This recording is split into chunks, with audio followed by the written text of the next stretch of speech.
Hello everyone, Manithral here, and welcome to... I'm actually going to be exploring some of the features on RuneScape's main page itself. And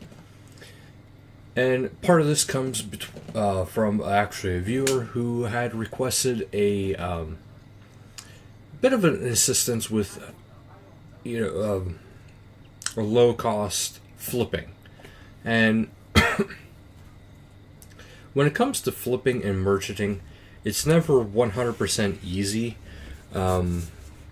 mostly because there's a good deal of research that actually has to be done before you want to go into anything particular.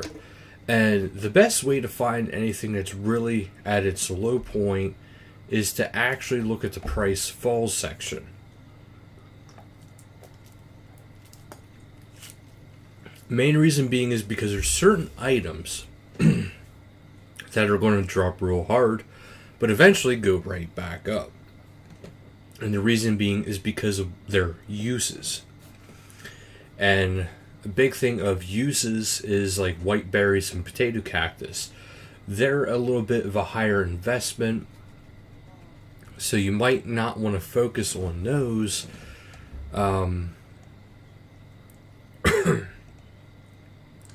But you actually kind of want to watch what you're going for. The easiest thing to see, like for as far as buying and selling goes, one of your best bets to do, now this is going to sound kind of strange, is to actually hit up a bunch of general stores and buy pots, buckets, pie dishes, those kind of things. There's one strong reason as to why. A lot of people are going to be using the pots. A lot of people use pie dishes. A lot of people use buckets. But a lot of times, since the feature came out about, being able to discard them as you use them, so basically they just get poof up into the air, there's not as many coming back into the game that's being consumed. So if you go to the shops, you can actually generally flip those for a better price than what you paid the shop for.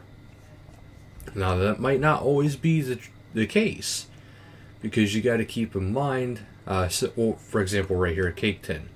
In a general case, that won't be as high until they make a cake that's actually more useful. But the biggest thing to look out for is things that are at kind of a low end for price falls, or maybe that are really cheap right now. And a lot of things is you want to look for stuff that may be in the most traded category, because in the most traded category you're going to have your energies. Energies are huge. Spirit shards are huge, but spirit shards are kind of expensive, even normally. So it's something right there. It's kind of not really worth it. Now, depending on what you go for with other stuff, there is other ways of making money and actually flipping them. Maple logs is actually a decent one, but if you're actually looking to make money, and I actually mean really make money, either whether it be through skilling or combat, is to gather all the materials yourself. And this is actually what I like to do personally, is I will gather materials. I will let things accumulate. And then my biggest sale time is shortly before a bonus XP weekend. Reason being is because a lot of people are buying a lot of different things right before bonus XP weekends. And another good thing to get is actually feathers. As simple as they are, if you go to a lot of shops, you might be able to get them cheaper than what they're selling for. So right now they're selling for 41. So they dropped a little bit after the bonus XP weekend. If you expect a lot of things to drop in price after a bonus XP weekend. So if you still have stuff that you didn't sell before the bonus XP weekend, hold on to it for at least a couple weeks, because everybody is selling their excess items that they no longer want. So it's going to kind of hurt it. But after a while, they start to balance out, they start going back up. But you do kind of want to look and study these kind of guides, because it's just like a stock market, basically. And you want to watch the rises and drops. And you can actually go back a 6-month period. And you can see, okay, feathers have been on quite a decline. But, hear me out on this one, fletching is going to be released to free-to-play. So that means feathers are going to go up, because free-to-play players don't have 99 fletch yet. So what are they going to do? They're going to need feathers. They're going to need bowstrings. They're going to need flax. I don't know if they can spin flax, but they're going to need flax or bowstrings. So those kind of things are going to just go up in price.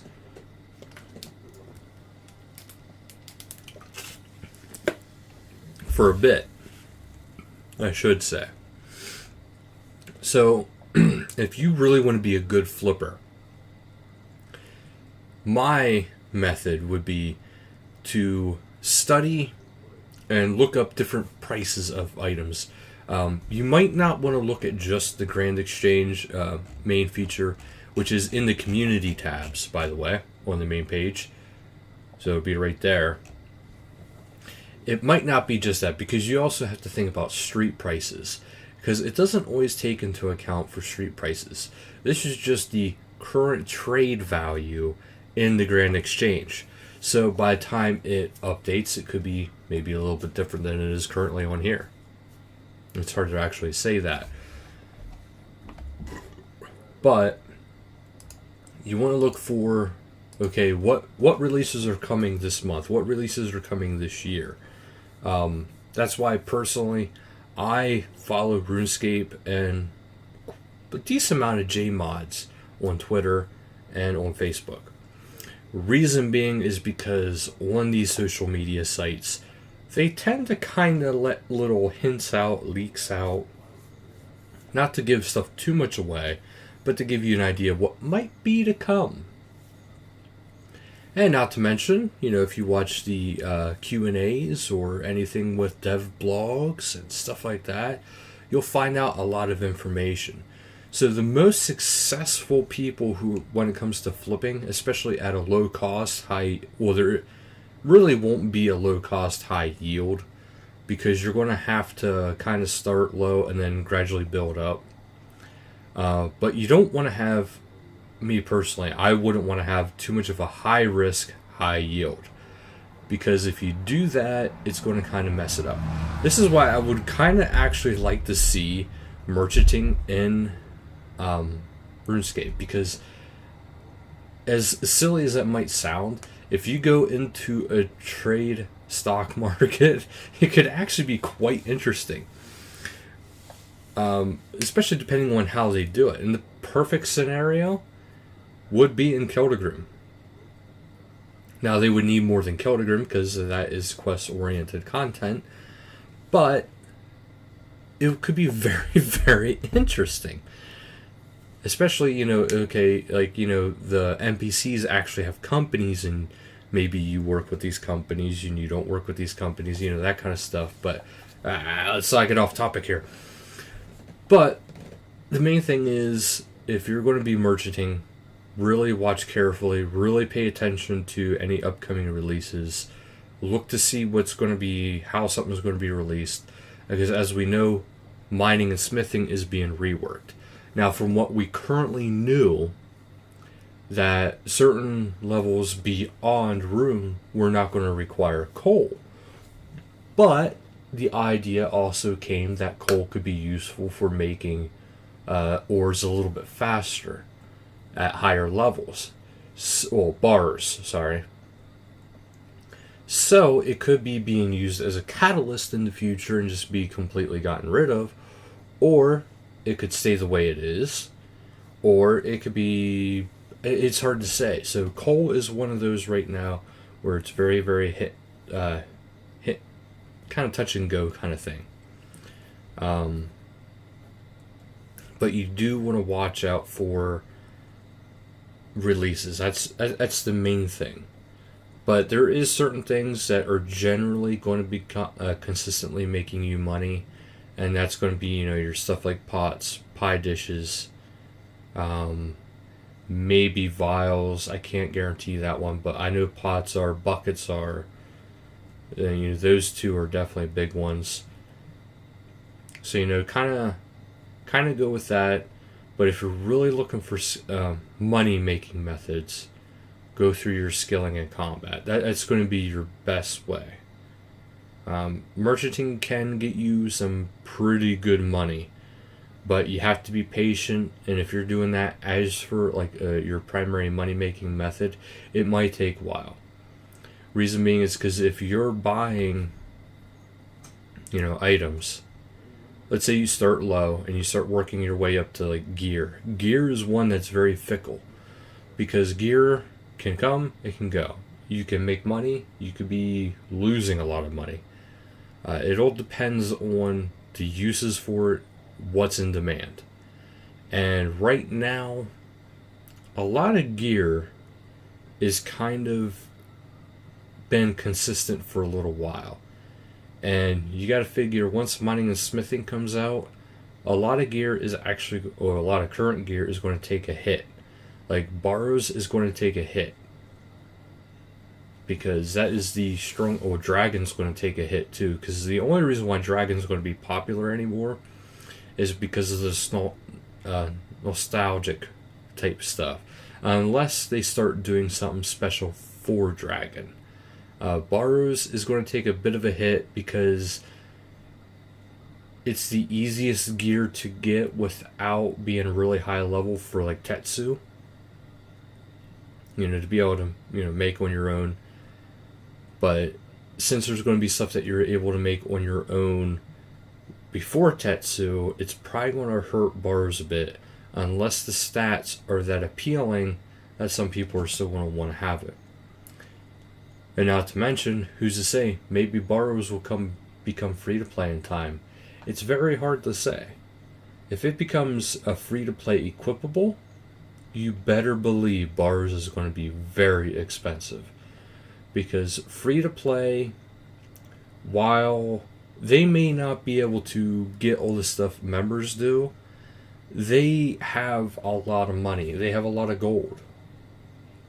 At least I think. I could be way wrong, but I think they actually have a lot of accumulated gold, because they don't have as many stats to train. When you don't have as many stats to train, you kind of don't have anything to spend it on after a while.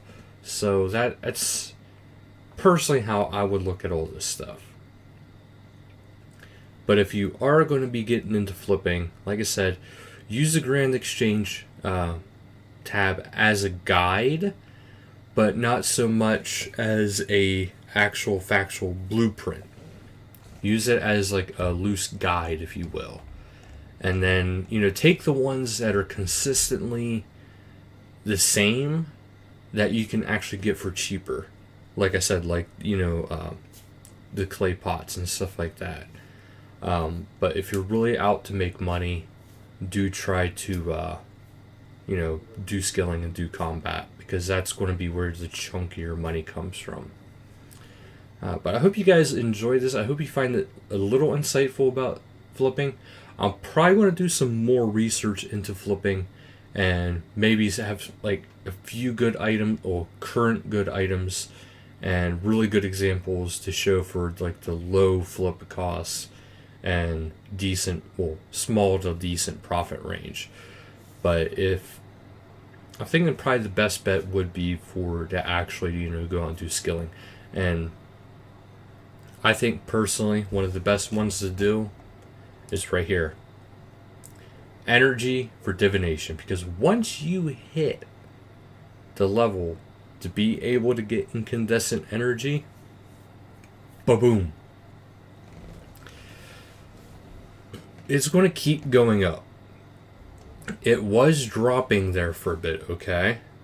But now people are going to be getting more and more options for their energy. So as you can see, the high point, 237, that's pretty good. And it's at 216 already after dropping to 198. It's going to keep rising because now people have machines. They have their gear. They have more skilling options coming. So people are going to need energy more and more. And guess what people are going to need less of? Siphons. Equipment siphons. Try to avoid those so much because they're going to start dropping, and they're going to start dropping hard. Matter of fact, let's even look at the siphon. So you can actually look at siphons.